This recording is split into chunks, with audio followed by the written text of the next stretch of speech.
Hey guys, my name is Victoria Castries and I'm in Dr. Taylor's Urban and Regional Planning class. It's approximately 2:14 on Monday, December 6th.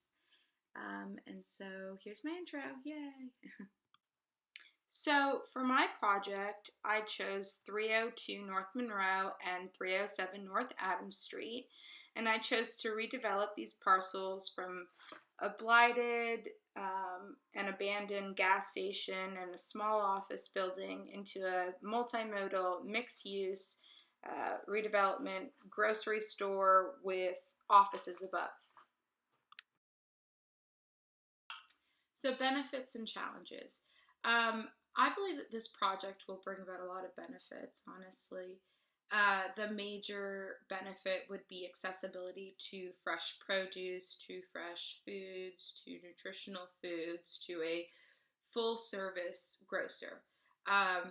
Like I mentioned before, there are food deserts, and there are a lot of communities which, some are more affluent than the others, and a lot of them are low income, that surround this particular area that are in need of, somewhere other than Family Dollar to go to, like the Family Dollar on Brevard Street, to go to for their groceries.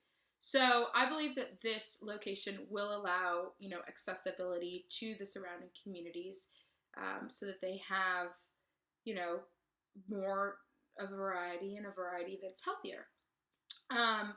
Additionally, I believe that this particular project will benefit, Tallahassee as a whole, because it's a great infill project. It's a great redevelopment project. And it's honestly an incredibly blighted intersection, or not intersection, I should say. It's an incredibly blighted corner of a major intersection. There are a lot of businesses surrounding, this particular intersection, and then every other corner of the intersection has been redeveloped. You've got the Walgreens mixed use office retail, right across the street. You've got catty corner to this particular lot. You've got the Capital City Bank right in front of it. You've got Aloft, so you do have a lot, and then you've got this blighted, abandoned gas station. So that's another benefit that I see, is just an aesthetically pleasing benefit and all that comes along with not having a blighted property. So those are the benefits that I foresee. In terms of challenges, I foresee a lot. It is, unfortunately, an abandoned gas station. The first part of the two parcels is an abandoned gas station. And with that comes a lot of environmental issues, such as, like, is it in a cleanup area? Has there been contamination? Were the tanks properly removed? Did the contamination, because of the topography, did it, go down into other soil? Are there other areas? There's just a lot that goes in, and I think that that's going to be a major, major challenge, and I think that that's going to be a costly challenge to overcome, because when it does come to cleanups and old gas stations and what have you, the dollars do tend to add up. So that's one of the major challenges that I foresee. Another challenge that I foresee is because of the topography and the way that it slopes down, the Adams Street parcel that I am proposing, along with the, North Monroe, West Tennessee parcel, that parcel, instead of filling it in literally with dirt to kind of level it all out, which kind of really wouldn't make sense, I would foresee doing something like the Walgreens across the street, where you do a somewhat underground,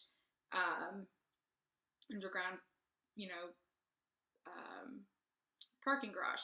However, I feel that though it's necessary, that may hinder the overall goal, which is to promote kind of a pedestrian-friendly lifestyle.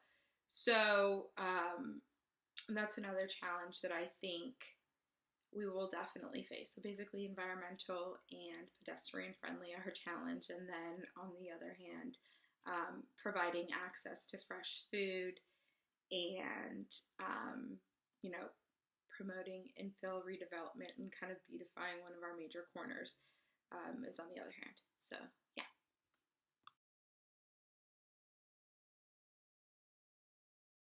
So for my case study, I chose to do the ShopRite on ShopRite Island Avenue in Philadelphia, Pennsylvania. I chose this because it was a use of a blighted property, and it was redone to assuage a food problem. Sorry, my dog's right here. And basically, it's kind of like what I'm talking about right now. It was a blighted area. It had an abandoned it had an abandoned mega superstore, and nobody wanted to take down 57,000 square feet in an urban, low-income area. So finally, thankfully, ShopRite decided to take it down with help. Now, this is a little different because they did get help from tax credits and the reinvestment fund, which is a fund that was created to help in these situations.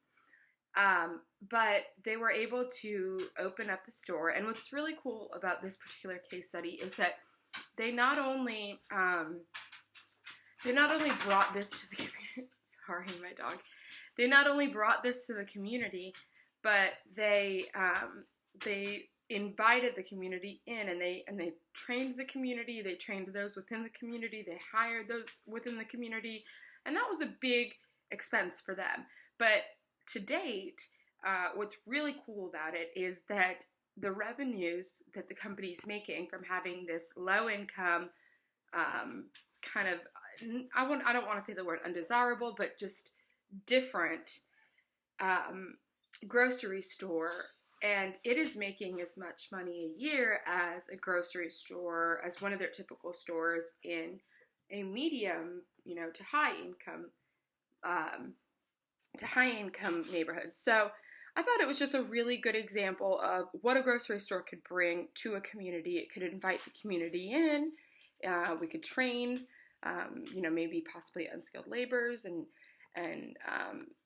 give them a job, and that really helped foster in this particular case study a sense of pride for the grocery store. So that's why I chose this.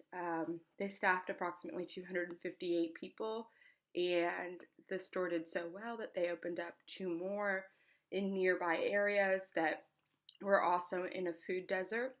And to date, they boast over 1,000 employees from the community that they've trained. And another thing that's really cool is that they work with ex-convicts and offer them a place to come and work, and that's such a need too within the community, because a lot of times you get out of jail and then there are menial, and I don't want to say menial, but there's a limited amount of job opportunity for people who have just come out of jail just because of that stigma, and so they were willing to kind of take them in, train them, and work with them. So I thought that was really cool. So I just thought that this was a really good case study that shows that a grocery store can have a really positive influence, more so than one would normally think. And then adding the offices above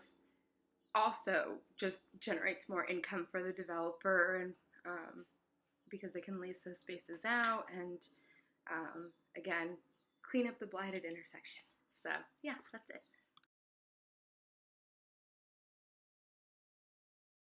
So in conclusion, my project would be a nice infill redevelopment project of a blighted corner of a major intersection. It would bring healthy, fresh food to the surrounding communities.